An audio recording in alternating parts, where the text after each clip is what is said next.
Hi friends, எல்லோரும் எப்படி இருக்கீங்க? சூப்பராக இருக்கீங்களா? Welcome to my channel. இன்றைக்கி கிறிஸ்பியான அடை தோசை எப்படி செய்கிறதுன்னு தான் பார்க்க போகிறோம். வாங்க இனி வீடியோக்குள்ளே போகலாம். வெயிட் வீடியோக்குள்ளே போகிறதுக்கு முன்னாடி என் சேனல் உங்களுக்கு பிடிச்சிருந்தா சப்ஸ்கிரைப் பண்ணிக்கோங்க. அப்படியே உங்கள் ஃப்ரெண்ட்ஸ்க்கு ஷேர் பண்ணுங்கள், லைக் பண்ணுங்கள், கமெண்ட் பண்ணுங்கள். வாங்க இனி வீடியோக்குள்ளே போகலாம். இட்லி அரிசி வந்து காப்படி உலக்கில் ஒரு உலக்கு எடுத்திருக்கேன். நான் மெஷர்மெண்ட்டுக்கு நான் அந்த மாதிரி உலக்கு தான் யூஸ் பண்ணுவேன். நீங்கள் டம்ளர் யூஸ் பண்ணி மெஷர் பண்ணுவீங்க அப்படின்னா நீங்கள் யூஸ் பண்ணிக்கோங்க. ஆனால் அரிசியை வந்து நீங்கள் எதில் மெஷர் பண்ணுறீங்களோ அதே தான் பருப்புக்கும் யூஸ் பண்ணிக்கணும். நான் அப்போ அதே உலக்கில் அரை உலக்குக்கு அதிகமாக துவரம்பருப்பு எடுத்திருக்கேன். 4 டேபிள் ஸ்பூன் வந்து கடலைப்பருப்பு எடுத்துக்கோங்க. 2 டேபிள் ஸ்பூன் வந்து நான் தோலோடு உளுந்து எடுத்திருக்கேன். நீங்கள் தோல் இல்லாத உளுந்து ஆட் பண்ணுறதா இருந்தாலும் ஆட் பண்ணிக்கோங்க. வெந்தயம் வந்து நான் கொஞ்சமாக ஆட் பண்ணுறேன். நிறையா ஆட் பண்ணிங்க அப்படின்னா கசக்கும். இல்லை நான் வெந்தயம் ஆட் பண்ண மாட்டோம் அப்படின்னா நீங்கள் ஆட் பண்ண தேவையில்லை, உங்கள் விருப்பம். இப்போ இதை வந்து அரிசியோடு சேர்த்துக்கலாம். சேர்த்துட்டு 2-3 டைம் நல்லா வாஷ் பண்ணிக்கோங்க.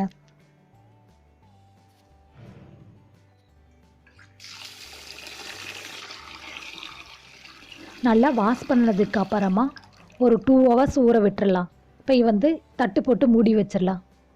நல்லா ஊறினதுக்கப்புறம் ஒரு மிக்ஸி ஜார் ஒன்று எடுத்துக்கோங்க. நான் வந்து இது 2ஆக பிரித்து அரைச்சி எடுத்துக்க போகிறேன். இப்போ வந்து நான் 10 மிளகாய் இதில் ஆட் பண்ணியிருக்கேன். 2 பல் பூண்டு ஆட் பண்ணியிருக்கேன். கொஞ்சமாக உப்பு ஆட் பண்ணியிருக்கேன். வரமிளகா வந்து அரைக்கிறதுக்கு ஒரு 10 நிமிஷத்துக்கு முன்னால் ஊற வச்சு நான் இதில் சேர்த்துருக்கேன். இப்போ நான் இதை அரைச்சி எடுத்துகிட்டு வர போகிறேன். இந்த மாதிரி கொரன்னு அரைச்சி எடுத்துக்கோங்க. மைய அரைக்காதீங்க. மைய அரைச்சிங்கன்னா உங்களுக்கு தோசை ஊற்ற வராது. இப்போ இதை நான் இதில் பாத்திரத்தில் சேர்த்துக்கிறேன். மீதி இருக்கிற அரிசியும் இதில் ஆட் பண்ணி அரைச்சிக்க போகிறேன். இப்போ இதில் மீதி இருக்கிற 5 மிளகாவை இதில் ஆட் பண்ணிக்கிறேன். அந்த தண்ணியோடு சேர்த்து அரைச்சி எடுத்துக்க போகிறேன். நான் கொஞ்சமாக இதில் உப்பு சேர்த்துக்கிறேன். ஏற்கனவே அதில் உப்பு சேர்த்துருக்கேன். இதுக்கு மட்டும் கொஞ்சமாக உப்பு சேர்த்துக்க போகிறேன். இப்போ இதையும் அரைச்சி எடுத்துகிட்டு வந்துக்கிறேன். இப்போ இது எல்லாம் ஒன்றா சேர்த்தாச்சு.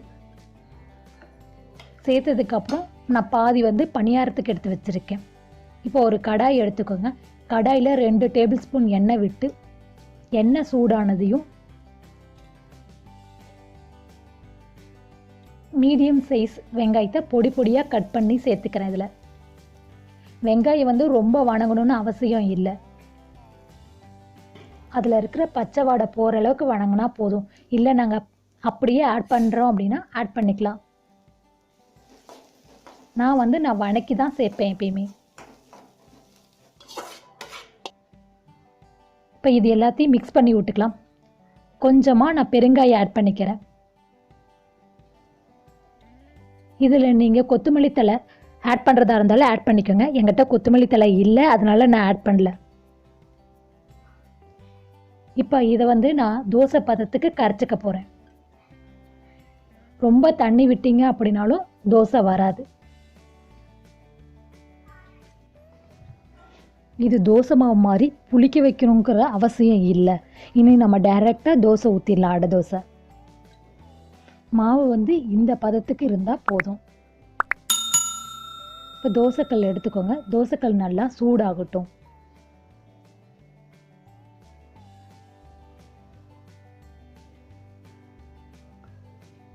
சூடானதையும் நம்ம இப்போ அடை தோசை ஊற்றிடலாம். உங்களுக்கு தோசைக்கல் வந்து ஈவனாக எல்லா பக்கமும் ஹீட் ஆகும் அப்படின்னா இதை விட பெரிய சைஸாக கூட நீங்கள் தோசை ஊற்றிக்கோங்க. என்னோட வந்து ஈவனாக எல்லா பக்கமும் ஹீட் ஆகாது, அதனால் நான் இந்த சைஸுக்கு நான் ஊற்றிக்கிறேன். எப்பயுமே தோசை ஊற்றின உடனே ஆயில் ஊற்றாதீங்க. ஒரு 2 மினிட்ஸ் வேக விட்டு அதுக்கப்புறமா ஆயில் சேர்த்துக்கோங்க.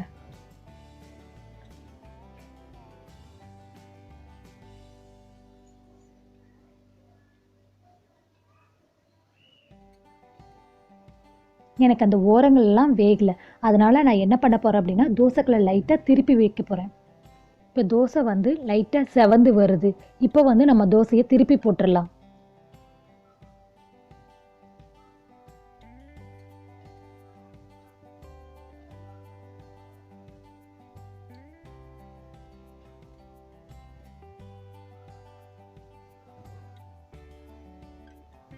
அவ்வளோதான், நம்ம கிறிஸ்பியான அடை தோசை ரெடி ஆயிடுச்சு.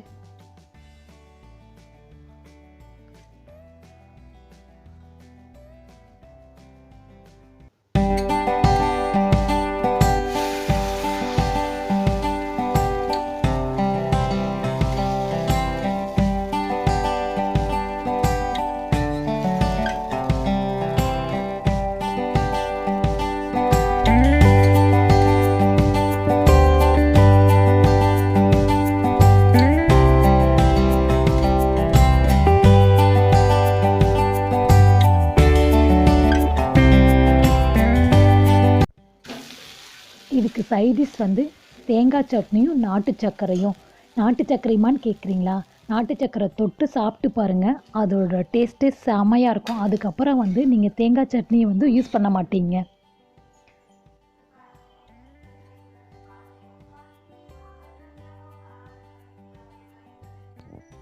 இப்போ நம்ம குழிப்பணியாரம் ஊற்றிடலாம். அதுக்கு குழிப்பணியார கல் வந்து நல்லா சூடாகணும். சூடானதுக்கப்புறமா ஆயில் சேர்த்துக்கோங்க. நீங்கள் ஆயிலுக்கு பொதுவாக நெய் சேர்த்துறதா இருந்தாலும் நெய் சேர்த்திக்கோங்க. இப்போ நான் கொஞ்சம் கொஞ்சமாக குழிப்பணியார கல்லில் மாவு ஊற்றுறேன்.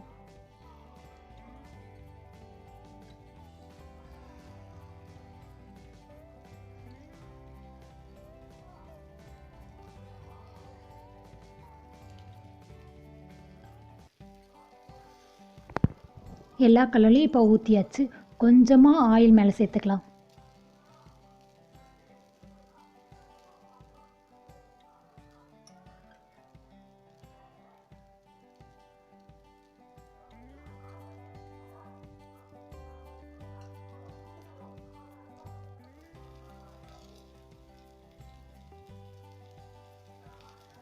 எப்பயுமே குழிப்பணியாரத்தை வந்து இந்த ஓரத்தில் இருந்து தான் எடுக்கணும்.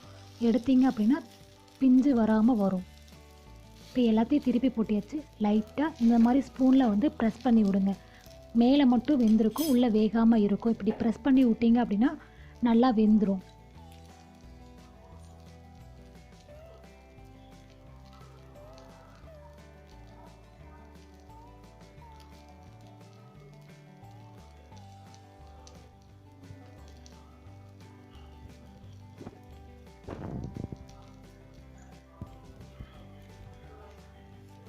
இப்போ ஒவ்வொன்றா இதை எடுத்துடலாம். இதை நீங்கள் செஞ்சு பார்த்துட்டு எப்படி வந்ததுன்னு எனக்கு கமெண்ட் பண்ணுங்கள். ஓகே, பாய். நெக்ஸ்ட் வீடியோவில் பார்ப்போம்.